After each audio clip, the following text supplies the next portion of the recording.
A common pilot interview question you're going to get is, what is your leadership style? The interviewer wants to see certain types of leadership qualities that work well in the cockpit. So in order to help you, I've actually broken it down into 5 main types of leadership styles. So now let's take a look at some of them. The first type of leadership style is the autocratic leadership style. In this type of leadership style, the leader does not take input from anybody. They're more authoritarian and direct in their approach, and they do not care what you have to say. It's either my way or the highway. Another way of saying this is basically like a dictator type of leadership style. This is not something you want, obviously, in an airplane, so I would avoid mentioning that you're kind of an authoritarian. The next type of leadership style is a democratic leader. This is really the opposite of the autocratic leader. As a democratic leader, you're actually looking for input from all different sources, from all your colleagues and coworkers to then come up with a decision. This type of leadership style is way more inclusive, and it looks to build teams together by encouraging participation to then come up with the best outcome. The next type of leadership style is known as Laissez-faire. It's a French word meaning allowed to do. As a laissez-faire leader, you're actually empowering other people to make decisions on their own. This type of leader has more of a hands-off approach, encouraging people to take initiative and making the best choice on your own. It's kind of like taking away some of the responsibility so people can say, hey, I can't believe you told me to do this, when in fact they're the ones who made the decision in the first place. So I see this type of leadership style working in certain situations. The next type of leader is the transformational type leader.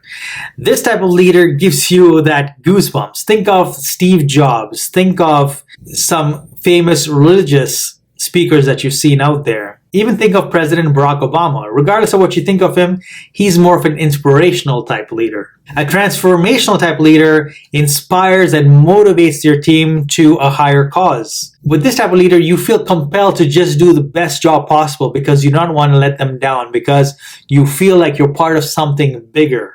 Something you'll notice that's very common with all transformational type leaders is that they use a lot of charisma, they use a lot of vision and energy and excitement to get people to accomplish what they need to do. Everybody who's part of this type of leadership feels like they're part of something bigger, and it just makes things a lot easier. It's very rare to have this type of personality, and those who do rise to the top very quickly. And the final type of leader is the servant leader. You can think of maybe Mahatma Gandhi or Mother Teresa, for example, who's a servant leader, where they are not really driven by, like money or status. They're more driven by helping people, regardless of, their own self-interest. They just want to help. Servant leaders prioritize everyone else's interests over their own. And I'll be honest, it's very hard to be a servant leader. Some of the signs of servant leaders that you'll notice that they're not very flashy. They dress very simply.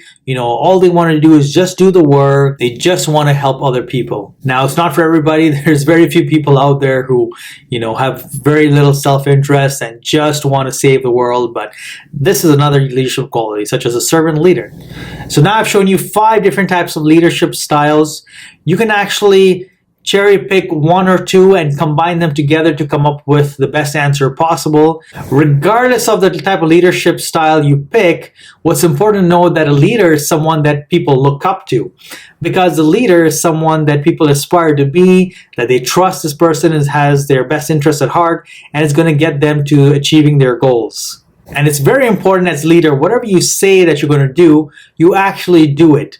Because the worst thing to happen to a leader is to ruin your reputation, where you give all these promises and then in the future, people find out that it did not come true because you actually did not do what you said you were going to do. So a good leader, you'll notice over time, especially when looking back, it's usually when you look back and you look at the leader, you find that, the leader has done all the things that he or she said they were going to do, and now the respect goes higher and higher and higher. So hopefully you enjoyed this video, and I will see you next time.